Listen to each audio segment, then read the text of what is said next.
Gaming shops are disappearing. You know, where you go and game and do tabletop with total strangers and just have fun? Those are disappearing.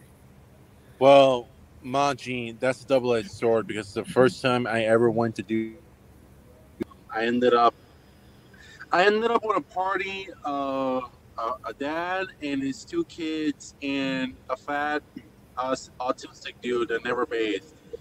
Uh-oh. Audience is saying the stream went down. Yeah, some people are saying it's frozen. No, I'm James asked if it went down. I'm seeing Guilty's you guys. still seeing it, but it froze for Kikomon too, and he had to refresh. Yeah, And I'm still seeing it. Can you hear me? I can hear you guys. Okay. So Kikomon seems to have the answer. If it's freezing up, refresh. Unfortunately, if it's frozen, you don't hear me saying this. Yeah. Yeah, it's playing for me. I'm sorry. What were you saying, Stormcrow? I said that that's a double-edged sword with that Manji saying, because the first time I did that, right, went to a game store, met up with random people, right, I didn't play again with that party because it was really awkward. Like, two kids, a dad, and an autistic dude that never bathed. That was my party. Sounds like a wild time. It was really uncomfortable. But James brings up a pretty good point here. He says, hopefully in a few years, the indie scene, Comicsgate, Iron Age, will have congealed into some small publishers so individual creators don't have to learn all the ins and outs all over again. In fact, he made a video addressing this a bit the other day. Like, he was talking about, can you still consider Eric July an indie creator? I mean, in spirit, absolutely, but he's becoming his own publishing company. And I agree with that's an awesome thing, and hopefully more and more of us will be doing that. But as these companies start to form, a lot of us indies will probably start going to them like authors used to go to the traditional publishing houses, I would think. I do see that as a potential pattern. You know, I'm sorry for interrupting, but it's funny you say that because nothing's solid now, but in the future, me and Mr. Mindflayer are thinking of maybe doing something like that. You know? Where basically opening up our own little publishing company. Yeah. Andrew Campbell, you're probably right. It's probably they're gonna just end up like licensing out their characters for merch, and that's about it. Because I don't know what else they can do if they don't make some drastic changes in their writing department. And just the way they run things, probably. No, sir. What they need to do is get the guillotine out and liquidate a little bit of dead weight. That's the only way I see these companies being saved at this point. But we're not going to get that, are we? Yeah.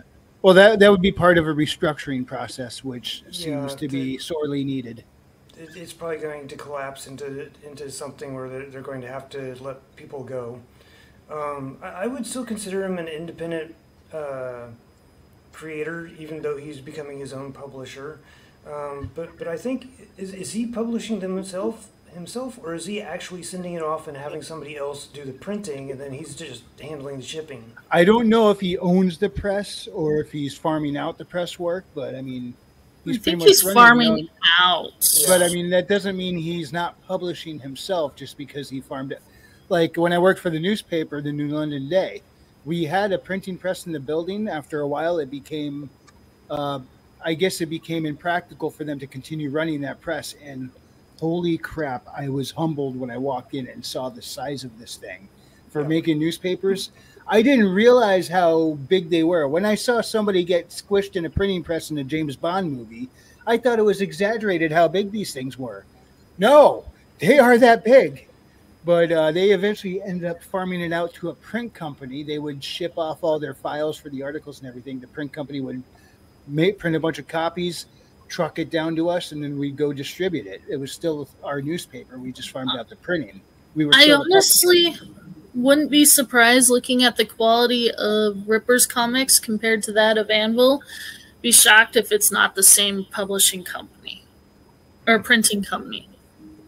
Because they got that similar paper that is good. Yeah, they got stuff. the similar paper and texture. Not to mention the binding looks identical. Time for Kiko Man to spend some time with his wife, Kikona. Ta-ta. Have a great night, Kiko Man. It was good to see you in here. Hold on. The Emperor has an Empress? Yes, his wife. He talks about her all the time. Yeah, she's the one who backed up my Panda Express the other day. Lord Kikoman, I beg your forgiveness. I had no idea you were blessed with a wife. Well, I will flay myself immediately at the moment, sir. Just give me a minute. Well, while you're prostrating yourself before him, could you move a little closer to the mic? I have you in the car.